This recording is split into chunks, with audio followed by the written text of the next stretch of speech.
సత్య అలాగే క్రిష్ వాళ్ళిద్దరూ ఎంగేజ్మెంట్ జరిపించడం కోసమని చెప్పి 2 ఫ్యామిలీలు ఒక చోట కలుస్తారు. ఇక సత్యనైతే తీసుకుని వస్తారు. క్రిష్ అయితే అలా సత్యని చూస్తూనే ఉండిపోతాడు. ఇక నా సంపంగి నాకు దక్కింది అని చెప్పి క్రిష్ అనుకుంటూ ఉంటాడు. ఇంతలో వాళ్ళు తాంబూలాలు మార్చుకుంటూ ఉంటారు. మార్చుకుంటూ ఉంటే సత్య వాళ్ళ అన్నయ్య వచ్చి ఆగండి అని చెప్పి అంటాడు.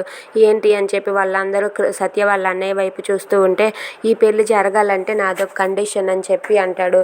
ఏంటి అని చెప్పి క్రిష్ వాళ్ళు అడిగితే మా చెల్లి మీ ఇంటి కోడలు కావాలంటే మీ చెల్లి మా ఇంటి కోడలు కావాలి, అది నా కండిషన్, దానికి ఒప్పుకుంటానంటేనే ఈ పెళ్లి జరుగుతుంది, లేదంటే ఈ పెళ్లి జరగదు, జరగనివ్వను అని చెప్పి అంటాడు. అది విని అక్కడ ఉన్న వాళ్ళంతా ఒక్కసారిగా షాక్ అవుతారు. ఇక సత్య క్రిష్ అయితే అలా చూస్తూ ఉండిపోతారు.